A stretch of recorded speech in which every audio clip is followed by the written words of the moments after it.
ये कहानी एक ऐसी लड़की की है जो अपने ही रूम पार्टनर के साथ रहती है और उसी की कंपनी में जॉब करती है।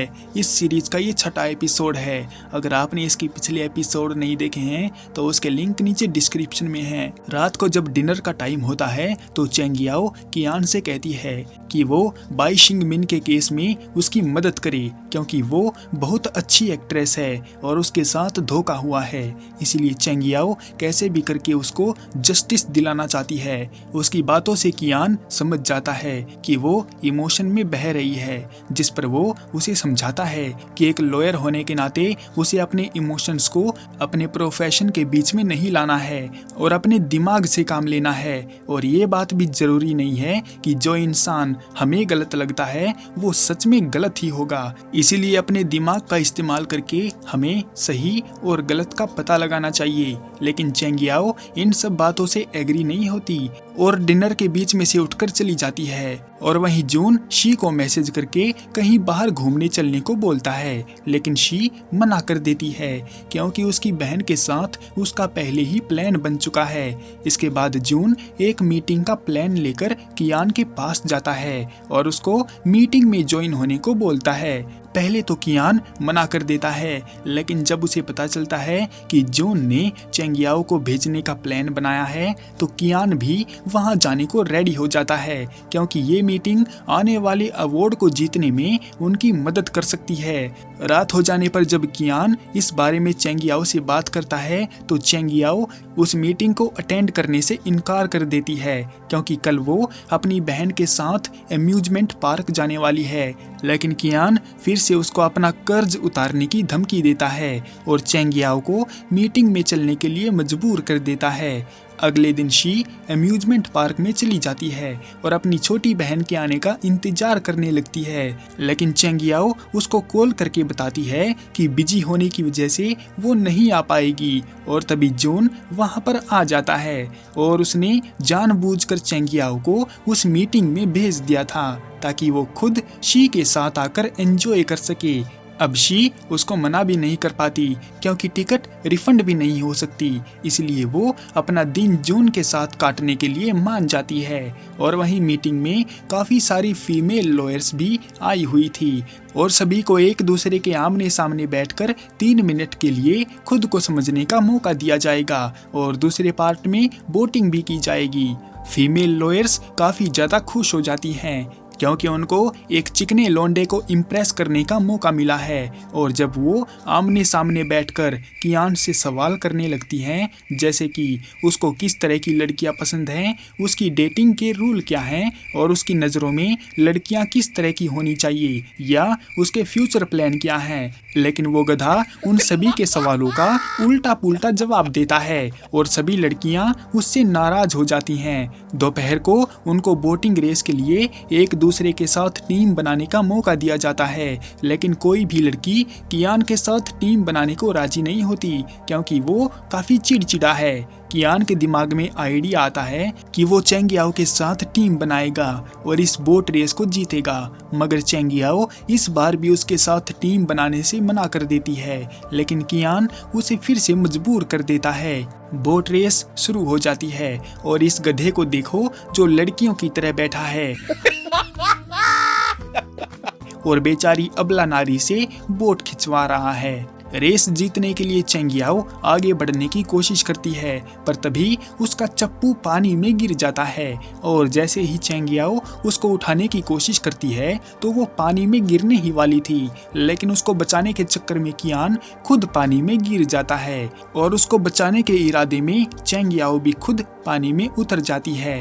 हालांकि उन दोनों को बचा लिया जाता है, लेकिन इस हरकत के लिए कियान चेंग याओ को डांटता भी है। फिर वो दोनों एक होटल के लिए निकल पड़ते हैं ताकि अपने गीले कपड़े चेंज कर सकें और वहीं अम्यूजमेंट पार्क में घूमते हुए वो दोनों एक भूतिया घर में चले जाते हैं। वहां जाने में जून की फट रही थी, लेकिन अपनी कर्स को इम्प्रेस करने के लिए जून उसके अंदर चला जाता है और जब उस हॉन्टेड हाउस का एक्सपीरियंस करके जून बाहर निकलता है तो उसकी हालत खराब हो चुकी थी क्योंकि उसे डर बहुत ज्यादा लगता है और इसके बजाय वो तो बोट राइडिंग के लिए जाना चाहता था।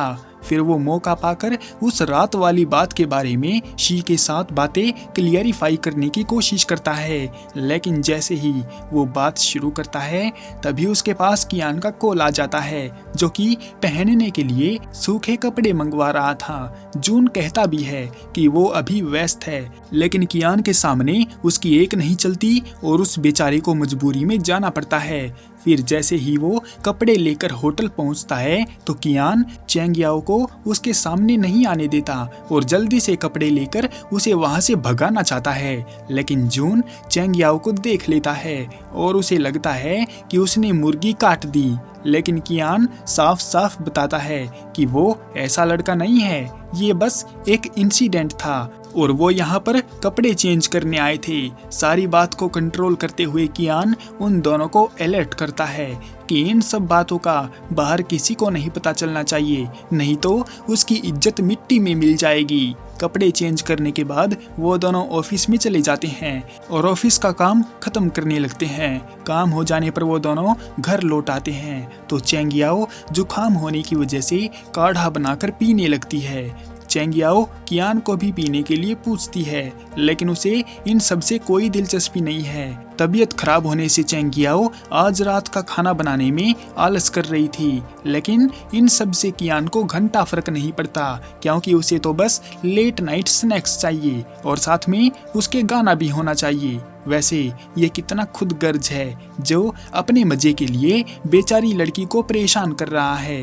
पर तभी उसके दरवाजे पर एक लड़की की दस्तक होती है तो कियान जाकर छुप जाता है और उस लड़की को मैसेज करके वहां से चले जाने को कहता है और चैंग याओ को अपनी गर्लफ्रेंड के तौर पर इंट्रोड्यूस करवा देता है। चैंग याओ जाकर दरवाजा खोलती है तो उसे देखकर वो लड़की हैरान थी। उसे लगने लगता है कि इस लड़की की वजह से कियान अपने विला को छोड़कर इस किराए के घर में रह रहा है, लेकिन उसे फर्क नहीं पड़ता क्योंकि अमीर लड़कों के टेस्ट बदलते रहते हैं और जल्दी ही वो इस लड़की को भी छोड़ देगा। वो लड़की कहती है कि चैंग याओ ज्यादा हवा में ना उड़े, क्योंकि जल्दी ही कियान उसके पास वापस लौट आएगा और उसे धक्के मारकर यहाँ से निकाल देगा। चैंग याओ उसे समझाने की कोशिश करती है कि उनके बीच में ऐसा कोई रिश्ता नहीं है, लेकिन वो मोहतरमा उस मैसेज को दिखा देती है जिसमें चैंग याओ के गर्लफ्रेंड होने की बात लिखी थी।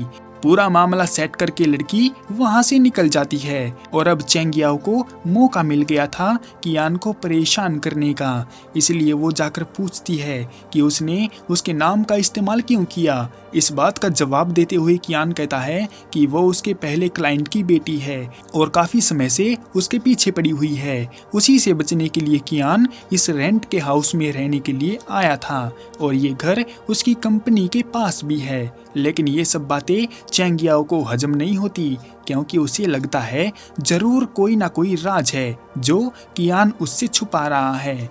और इसी बात का पता लगाने के लिए चैंग याओ अगली सुबह अपने ऑफिस के साथियों को खुश करती है और पिछले 3 महीने की मीटिंग वाली फाइलें इकट्ठा कर लेती है जिसमें कियान का सारा डेटा था।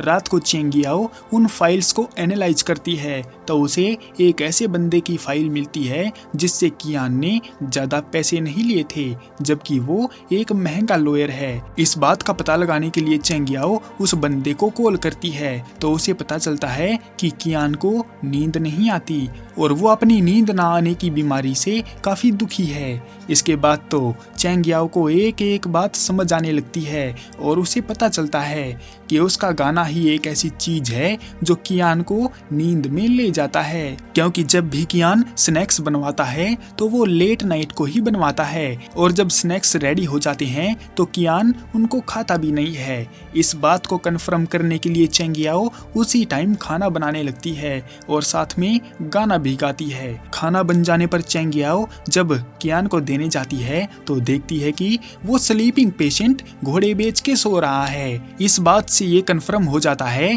कि चैंग याओ का एक अकेला गाना ही है जो कियान को नींद में ले जा सकता है। सुबह उठकर कियान को जब पता चलता है कि रात को काम करते करते वो सो गया था तो इस बात के लिए कियान चेंग याओ को डांटता है और वार्निंग देता है कि आगे से उसकी मर्जी के बगैर घर में स्नैक्स बिल्कुल भी नहीं बनेंगे। ऑफिस में जाने पर चेंग याओ सुनती है कि कल बॉस की बाओ के साथ ऑनलाइन मीटिंग थी, लेकिन ये पहली बार हुआ है जब उन्होंने मीटिंग मिस कर दी। फिर ऑफिस में कियान आता है और चेंग याओ को रेडी रहने को बोलता है क्योंकि सुजुन उसके साथ मीटिंग करने के लिए आ रहा है। इसके बाद सुजुन अपने लॉयर के साथ आता है तो उसको देखकर चेंग याओ हैरान हो जाती है।